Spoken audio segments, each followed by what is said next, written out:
안녕하십니까. 뉴스데스크 이어서 광주에서 전해드립니다. 이명박 정부 국가정보원이 노벨평화상 취소 청원을 모의한 의혹과 관련해 지역 정치권이 일제히 성토하고 나섰습니다.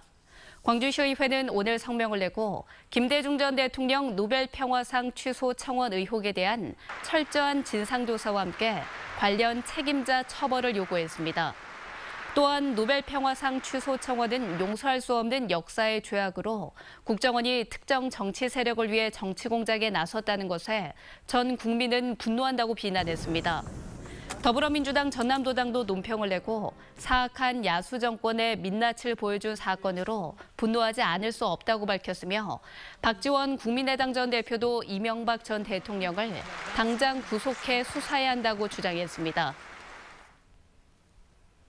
국민의당 박지원 의원이 내년 지방선거에 전남지사 출마를 사실상 공식화했습니다.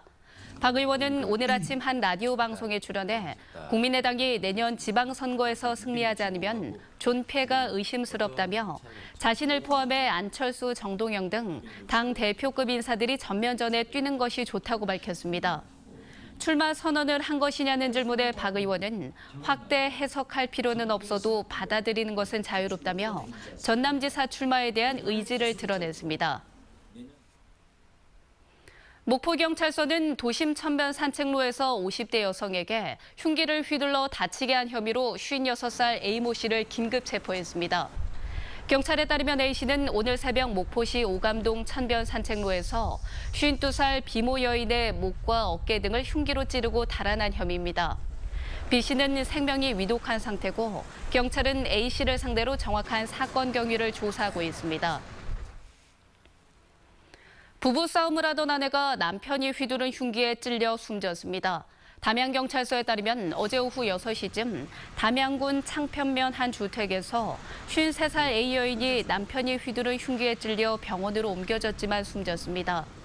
남편은 독극물로 보이는 액체를 마셔 병원으로 옮겨져 치료를 받고 있습니다. 경찰은 부부싸움을 하다 남편이 홧김에 이 같은 일을 한 것으로 보고 사건 경위를 조사하고 있습니다. 이번 추석 연휴 기간 광주 전남 지역을 찾은 관광객이 크게 늘었지만 화재와 사건, 사고 등이 오히려 줄어든 것으로 조사됐습니다. 전라남도에 따르면 지난 9월 30일부터 10월 8일까지 9일 동안의 연휴 기간에 총 216건의 교통사고가 발생했습니다. 이는 지난해 같은 기간에 비해 5.2% 정도 준 것이며 화재 발생 건수는 31건으로 14%가량 감소했습니다.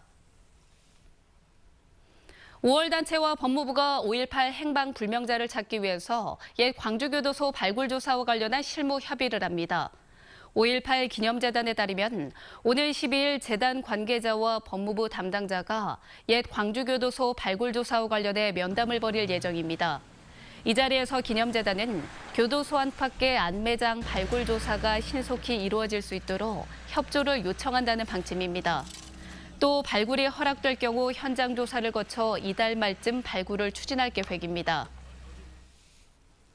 오는 10일부터 국정감사가 시작됨에 따라 광주 전남 피검 기관들이 준비에 들어갔습니다.